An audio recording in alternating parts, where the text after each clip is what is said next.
Hello everyone, जय हिंद। चलिए हम आज का आर्टिकल करें। आज का आर्टिकल शुरू करने से पहले ज़रा हम दो वर्ड के बारे में जानें। Fundamental rights. फंडामेंटल राइट्स का मतलब है मौलिक अधिकार, और DPSP directive principle of state policy. अब हम आम आदमी की भाषा में समझते हैं इसको। अगर हम बहुत ज़्यादा कोई ज़रूरी नहीं है कि जो वीडियो देख रहे हो सब लोग जो है वो पॉलिटिकल साइंस के स्टूडेंट हो, तो आम आदमी इसे कैसे समझेगा। तो आप ये समझिए कि अगर हम ये कहें कि एक देश या एक जन समूह को कोई एक सरकार जो है वो उन पर शासन करेगी, तो भाई ये तो गलत बात है। हर आदमी को जो है वो इस धरती पे जीने का अधिकार है। अब कोई उस पर शासन क्यों करेगा। लेकिन समाज के नियमों के तहत चलने के लिए एक सारी चीज़ें जो है वो डिसिप्लिन में चलती रहें, किसी की स्वतंत्रता किसी के लिए बाधा ना बने, तो इसके लिए तो हमें एक जो है एक सेंटर चाहिए जिसके तहत हम सब शासित होंगे। तो वेरी गुड, गवर्नमेंट बनाएंगे हम। लेकिन अगर मान लीजिए गवर्नमेंट जो है वो उसको पूरी फ्रीडम दे दी, तो वो तो फिर लोगों को एक्सप्लॉइट करेगी, शोषण करेगी। अब उसका क्या, जैसे हमने पहले मोनार्की सिस्टम को जो चेंज किया और कॉन्स्टिट्यूशनल सिस्टम में आए, तो मोनार्की सिस्टम से जो राजा रानी होते थे, इसीलिए तो हम फिर संवैधानिक तरीके पे आए कि भाई राजा रानी जो है वो प्रजा का शोषण करते हैं, तो ये हटाओ, कोई नियमावली लेकर आओ। तो आप ये समझिए कि संविधान एक मनमाने ढंग से नहीं, एक सीमित तरीके से वो सारे पॉइंट्स जो है वो लिखती है जिससे एक शासक जो है वो शासन करेगा। अब ये हो गया हमारा कॉन्स्टिट्यूशन। अब इसमें कुछ फंडामेंटल राइट्स हैं। फंडामेंटल राइट्स का मतलब है वो मौलिक अधिकार हैं जो मिलेंगे ही मिलेंगे, दैट इज प्रॉमिस्ड।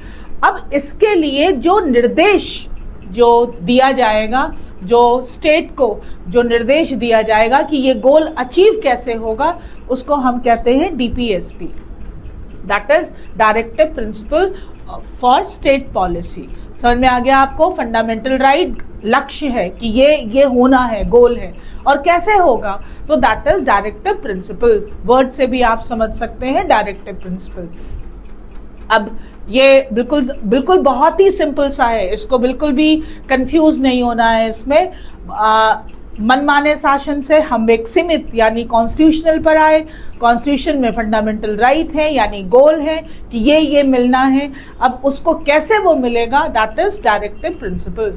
और अब हम इसका जिक्र क्यों कर रहे हैं, तो हमारे यहाँ पर हमारा जो संविधान है कॉन्स्टिट्यूशन, उसमें जो है कुछ वर्ड्स इंक्लूड किए गए बाद में, जिसको कहा गया कि ये वर्ड्स इसलिए इंक्लूड किए जा रहे हैं क्योंकि ये जो डीपीएसपी है यानी जो निर्देश दिए गए हैं उससे तालमेल खाता है। इसीलिए इन वर्ड्स को हम संविधान में जगह दे देते हैं, यानी जो लिखा हुआ है उसमें रख लो भाई कि गोल ये भी है, ताकि स्टेट को जो निर्देश दिए जाएं वो उसी के तहत दिए जाएं। अब हम थोड़ा पहले आर्टिकल पर आने से पहले जरा हम कुछ वर्ड्स देखेंगे। वर्ड है हमारे पास सेक्युलर धर्मनिरपेक्ष, यानी कि जो स्टेट है वो किसी भी धर्म के प्रति कोई भी पक्षपात नहीं करेगी, दैट इज कॉल्ड धर्मनिरपेक्ष, that is secular. And socialist यानी समाज के सभी वर्गों को एक समाजवाद यानी कि सभी को लेकर चला जाएगा, चाहे वो मार्जिनलाइज हो, किसी भी पॉवर्टी में हो, सबके बारे में हमारी इकॉनमी सोचेगी, that is called socialist in the constitution. तो ये जो दो वर्ड हैं इसी को लेकर धर्मनिरपेक्ष और सबको, गरीबों को भी, सबको हम अपनी इकॉनमी में जगह देंगे, सोशलिस्ट। ये जो दो वर्ड हैं इन्हीं को लेकर थोड़ा आजकल एक विवाद है, वो हम अभी आर्टिकल में पढ़ेंगे। पहले देखें ये वर्ड आया कब, एडेड बाय, तो ये ये कब आया है, तो ये लाया गया है 42nd कॉन्स्टिट्यूशनल अमेंडमेंट एक्ट से। संविधान में भी हम अमेंडमेंट यानी उसमें हम चेंजेस ला सकते हैं। ये सवाल याद रखिएगा कि constitution is not a dead document, that is a live document. क्योंकि बदलाव उसी में आ सकते हैं जो लाइव होगा। डेड डॉक्यूमेंट होगा तो फिर हम उसमें जो है वो बदलाव नहीं ला पाएंगे। और कब लाया गया? 1976 में प्राइम मिनिस्टर इंदिरा गांधी लेकर आई। कॉन्टेक्स्ट ड्यूरिंग इमरजेंसी 1975 और 77 के तहत। नीड क्या थी? To define India's national identity amid किसी चीज के मध्य पॉलिटिकल एंड सोशल अनरेस्ट। ये वो वाला टाइम था जब इंडिया में थोड़ा सा पॉलिटिकल राजनीतिक जो थी वो अनरेस्ट अशांति थी। To promote religious equality and social justice, ये लेकर आया गया कि रिलीजियस जो है इक्वालिटी और सोशल जस्टिस रहे। To align with directive principle of state policy, और ये लाया गया अलाइनमेंट्स किसी चीज के समान लाने के लिए। तो क्यों, कहाँ पर था? तो आप यहाँ पर अगर देखेंगे कि part of directive principle before 1976, अगर हम 1976 के पहले जो डायरेक्टिव प्रिंसिपल था, आर्टिकल 38 कहता है कि promote social, economic and political justice. Article 38 promote social, economic and political justice. Article 39 कहता है ensure equal distribution of wealth and protect the right of the poor. यानी अगर हम बात करें तो ये दोनों जो हैं ये अलाइन हैं सेक्युलर और सोशलिस्ट वर्ड के, ये आर्टिकल 38 और आर्टिकल 39। तो इसको लाया गया डायरेक्टिव प्रिंसिपल के अलाइन करने के लिए as a political move to strengthen control during emergency. और एक इसका ये भी था एक कि थोड़ा कंट्रोल जो है वो लाने के लिए इंदिरा गांधी के द्वारा। Why it was necessary? To ensure religious equality and communal harmony, ताकि तालमेल बना रहे। To promote social justice and reduce inequality, social justice जो है वो इक्वल रहे। To give constitutional clarity to core value, जो मेन वैल्यू है उसको एक संवैधानिक स्पष्टता मिले। और to respond to political unrest during the emergency. और उस टाइम पर जो उस टाइम पर जो बहुत ज़्यादा जो गरीबी हटाओ वाला एक जो था और पोलराइजेशन और पॉलिटिकल वो जो था उसको हैंडल करने के लिए ये वर्ड लाए गए। Judicial validation, supreme court upheld both as part of the basic structure doctrine. Supreme court ने कहा कि ये दोनों जो हमारे संविधान का जो मेन ढांचा है उससे बिल्कुल जो है वो है हमारे उसमें। SR. Bommai versus union of India, secularism is basic structure. इस केस में यही कहा गया कि जो धर्मनिरपेक्षता है वो हमारे बेसिक स्ट्रक्चर में है। और Minerva mill case, socialism as constitutional value, कि जो सोशलिज्म है वो हमारा कॉन्स्टिट्यूशनल वैल्यू है। तो ये रीजन रहे। आप इन दोनों केसेस के बारे में, SR. Bommai versus union of India, इस केस के बारे में और इसके बारे में आप और पढ़ सकते हैं। अभी हमें एक थोड़ी ब्रीफ जानकारी मिली कि जो हमारे डायरेक्टिव प्रिंसिपल में जो ये कहा गया है उसको अलाइन करने के लिए ये वर्ड जो है वो ये वर्ड 42nd अमेंडमेंट के द्वारा हमारे संविधान में जो है वो लाया गया। अब हम देखें कि आज why we are reading it today, अभी हम क्यों पढ़ रहे हैं इसके बारे में। तो जो हमारा आर्टिकल है वो इसी से रिलेटेड है। जो हमारा हेडलाइन है वो है सेटल्ड सिमेंटिक्स। पहली बात तो सेटल्ड का मतलब होता है जो अब सेटल हो गया है, अब उसको छेड़िए नहीं, अब वो चीज़ें सेटल हो गई हैं, स्थिर हैं। सिमेंटिक्स, किसी भी वर्ड का जो भाव होता है, एक होते हैं लिंग्विस्टिक जो भाषा का ज्ञान रखते हैं, और एक होते हैं सिमेंटिस्ट। किसी भी वर्ड का क्या तात्पर्य है, उसका जो इम्पैक्ट है वो जो पढ़ते हैं उन्हें कहते हैं सिमेंटिस्ट, और उस भाव को कहते हैं सिमेंटिक्स। तो जो किसी भी वर्ड का जो भाव है वो अब सेटल्ड हो गया है, फालतू में हम उसे छेड़ रहे हैं। अब देखें हम सब हेडलाइन क्या कह रहा है। नथिंग ऑफ वर्थ, कुछ भी वर्थ यानी योग्य जो है वो वर्थ वैल्यू नहीं होगी उसकी। विल बी गेन्ड का फायदा होगा, कुछ भी फायदा नहीं होगा। By removing 2 words from the preamble, अगर हम अपने प्रस्तावना से प्रीएम्बल से अपनी प्रस्तावना से जो हमारा कॉन्स्टिट्यूशन है उसका जो इंट्रोडक्टरी पार्ट है प्रीएम्बल, उसी में इसको शामिल किया गया है। तो अगर हम वहां से ये 2 वर्ड हटा भी देंगे तो कुछ बहुत ही वर्थ वैल्यूएबल जो है वो हमें हासिल नहीं होगा। द कॉल फॉर का मतलब होता है मांग करना। द रिमूवल ऑफ की हटाया जाए। द वर्ड, कौन से वर्ड्स? सेक्युलर धर्मनिरपेक्ष एंड सोशलिस्ट, दैट इज समाजवाद, फ्रॉम द प्रीएम्बल प्रस्तावना से to the constitution of India, ये जो भारत के संविधान से इज नो लॉन्गर, अब ये नहीं है, is no longer a fringe fantasy. Fringe fantasy का मतलब होता है, फ्रिंज का मतलब एक्स्ट्रा, फैंटेसी आप कोई ड्रीम देख रहे हैं वो जो रियलिस्टिक नहीं है, तो it's no longer a fringe fantasy. अब ये कोई ड्रीम नहीं है जिसको आपको अचीव करना है। With someone as senior and influential, कोई इतना सीनियर और बहुत ही प्रभावशाली एज, जैसे कि राष्ट्रीय Swayamsevak Sangh RSS general secretary, जैसे ये हैं दत्तात्रेय होसाबले, ये जो हैं, मेकिंग अ पब्लिक स्टेटमेंट, जो एक पब्लिक स्टेटमेंट दे रहे हैं इन सपोर्ट ऑफ द आइडिया, इस विचार के सपोर्ट में अपना स्टेटमेंट दे रहे हैं। It has now acquired a new urgency, तो एक अब नई तत्परता हो गई है, एंड प्रोमिनेंस, और प्रमुखता हो गई है इन नेशनल पॉलिटिक्स। अब हमारी जो देश की पॉलिटिक्स है, अब इन्होंने इसके सपोर्ट में इतने सीनियर और इतने ऑनरेबल, इन्होंने जो है एक स्टेटमेंट दे दिया है इसके सपोर्ट में, तभी एक नेशनल पॉलिटिक्स का एक मुद्दा बन गया है।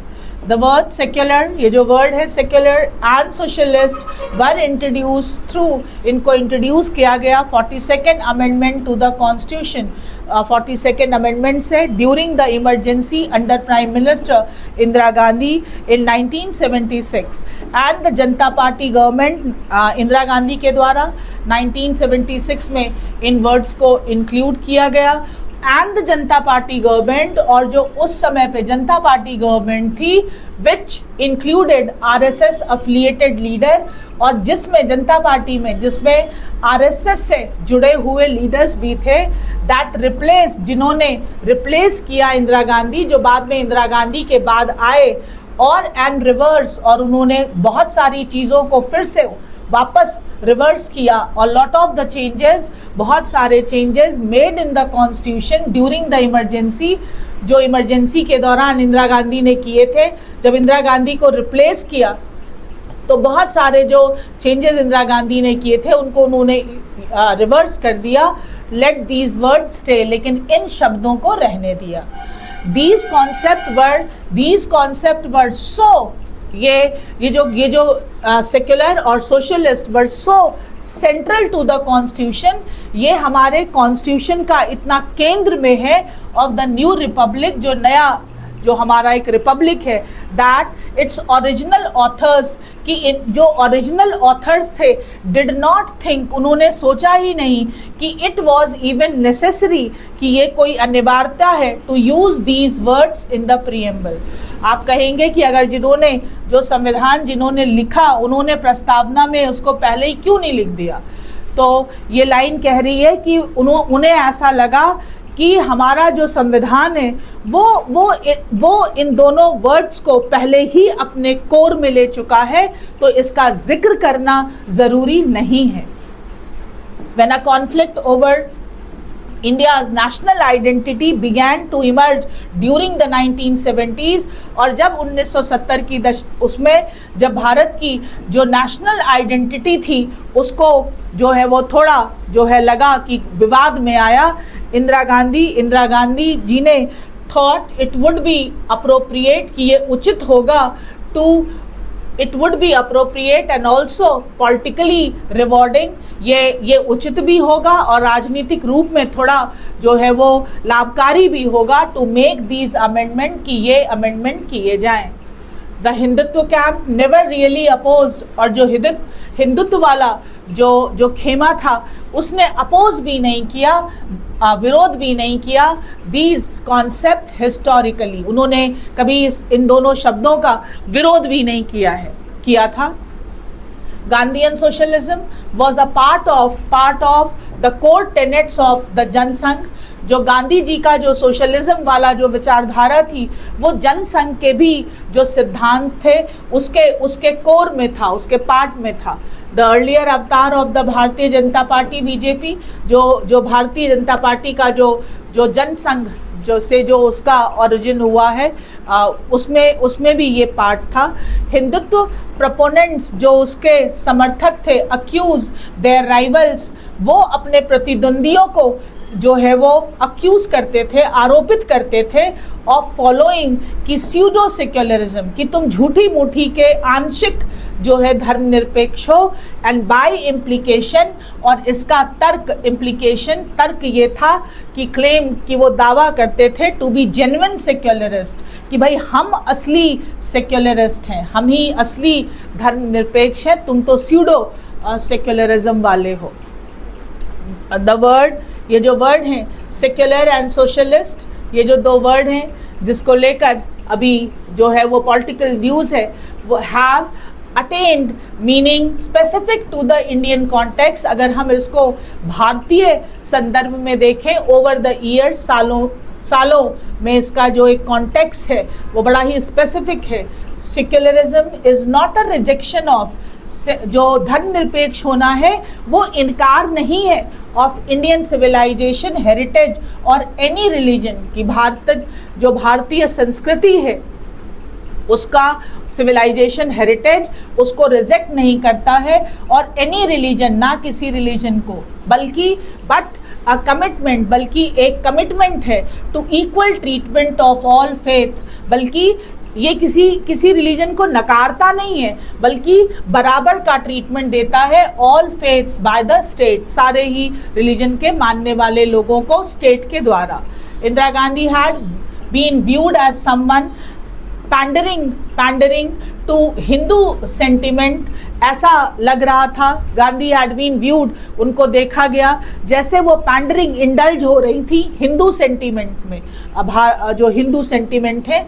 सोशलिज्म इज नॉट अबाउट, और socialism is not about hostility, और ये शत्रुता के बारे में नहीं है टू प्राइवेट प्रॉपर्टी और एंटरप्राइजेस, की अगर हम गरीबों को भी इंक्लूड करने की बात कर रहे हैं तो हम किसी की निजी संपत्ति को खतरा है या उसके बारे में बात कर रहे हैं, बट अ प्रेग्मेटिक, एक व्यवहारिक अप्रिसिएशन, कि हम उसको भी अप्रिसिएशन, हम इस सच को भी जो सराहना करते हैं, अप्रिसिएशन इस सत्य को भी, द फैक्ट दैट कि द स्टेट मस्ट टेक, कि स्टेट को जरूर लेना चाहिए प्रोएक्टिव मेजर, किसी भी प्रॉब्लम के होने से पहले कदम उठाने चाहिए, टू टैकल पॉवर्टी, कि वो गरीबी को जो है वो हैंडल करे, to tackle poverty and expand, और एक्सपैंड करे, विस्तार करे अपॉर्चुनिटीज, अवसरों का, for the deprive section of society,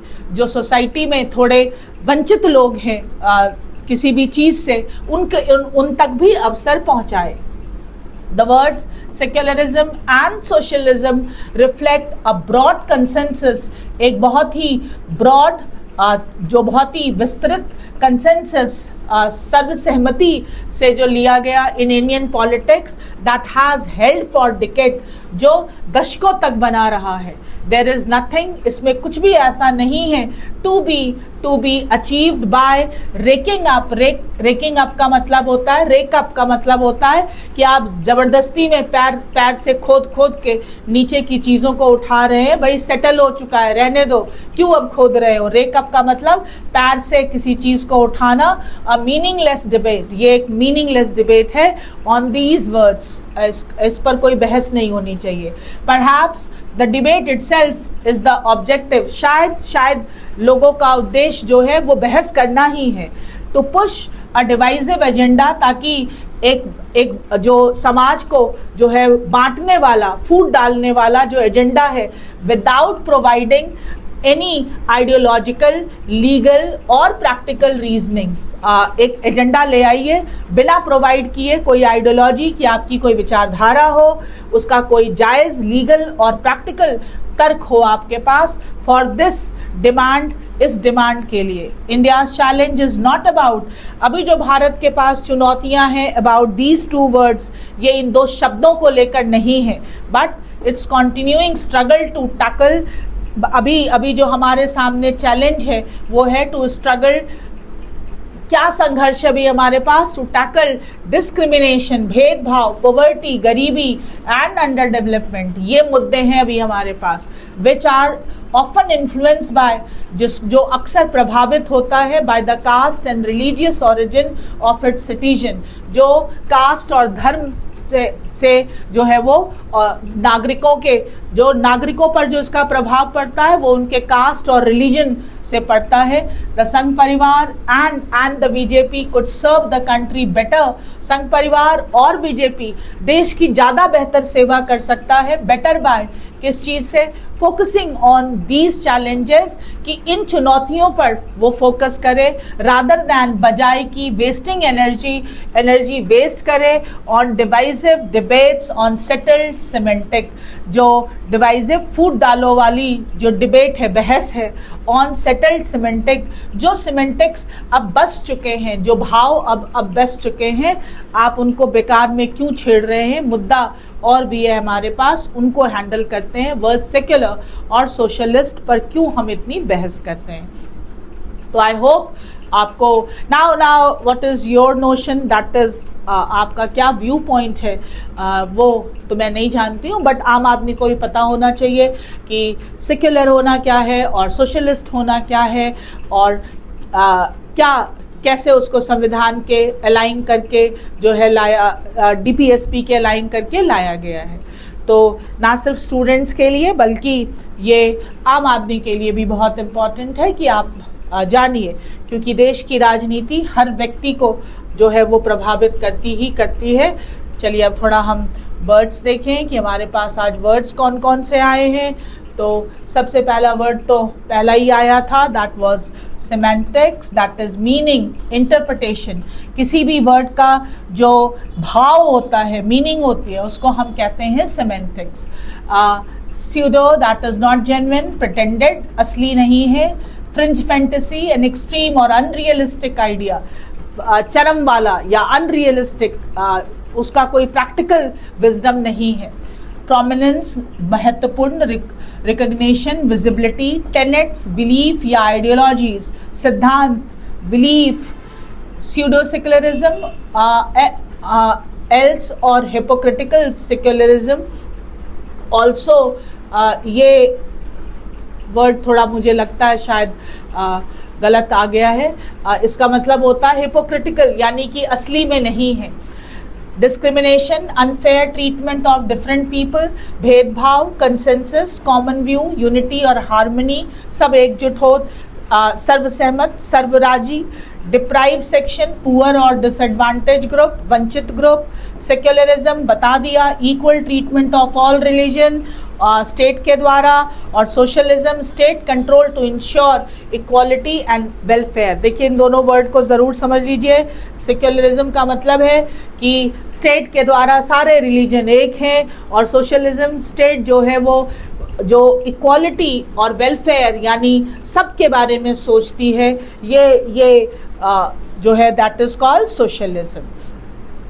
अब हम आगे चलें तो हमारे पास क्वेश्चन है। अगर आपको पैसेज समझ में आ गया है तो क्वेश्चन करना मुश्किल नहीं होगा कि why does the article argue, article क्यों आर्ग्यू कर रहा है अगेंस्ट द रिमूवल ऑफ, यानी कि हटाने के खिलाफ क्यों कह रहा है, of the word secular and socialist from the preamble. क्यों कह रहा है नहीं हटाना चाहिए। They have no political relevance, इसकी बात नहीं की है। Their removal will modernise the constitution, ये भी नहीं कहा। They reflect a long standing consensus in Indian politics and address social needs. ये बहुत समय से जो है एक जिसे कहते हैं कि एक सच हो गया है, कंसेंसस है जिस पर सब राजी हैं, और अब ये हमारी सामाजिक जरूरत भी है। Answer should be C, they are legally unchangeable, ये इसकी बात नहीं की है। What was the original context in which the words secular and socialist were added in the constitution? What was the original context? क्या था मेन कॉन्टेक्स्ट जिसके तहत इन दोनों वर्ड्स को कॉन्स्टिट्यूशन में ऐड किया गया? During the drafting of the constitution, no. As part of the 42nd amendment during the emergency under Indira Gandhi, yes. During the Janata Party's tenure, no. After the BJP came to power, no. And what does the article suggest should be the real focus for India's political leadership? Article क्या कह रहा है कि अभी जो हमारे नेता हैं या जो हमारे शासक हैं उनका ध्यान किस चीज पर होना चाहिए? Removing outdated terms from the constitution, की संविधान में कौन कौन सी चीजें हटाओ इस पर, कि प्रमोटिंग रिलीजियस आइडेंटिटी, लोगों के धर्म की पहचान को और बढ़ाओ, या tackling core issue like discrimination, poverty and under development. Yes, यही तो कहा है कि भाई इस पर ध्यान मत दीजिए, अभी जो मेन मुद्दा है अनएम्प्लॉयमेंट, पॉवर्टी, इन पर ध्यान दीजिए. And debating the meaning of secularism, no. But हम कर वही रहे हैं. Unfortunately this is an irony, कि विडंबना है ये कि जिस पर जो मेन मुद्दा है वहाँ को छोड़कर हम दूसरी बातों में ज़्यादा जो है वो इंटरेस्टेड हैं. तो आप आर्टिकल कर लीजिएगा. और देखिए, अग्री टू डिसअग्री, किसी भी डिबेट में ये पहली शर्त होती है कि भाई agree to disagree, that is a pillar of democracy. Democracy में हर किसी को वोट देने का अधिकार है और आप किसी को बाध्य नहीं कर सकते कि आपका वोट ऐसा ही होना चाहिए. अगर ऐसा हो तो फिर ये डेमोक्रेसी नहीं होगी. तो आपकी ओपिनियन कुछ और भी हो सकती है, ऐसा कोई वो नहीं है. But we agree to disagree. Article कर लीजिएगा. फिर मिलेंगे अगले आर्टिकल में. Thank you. जय हिंद.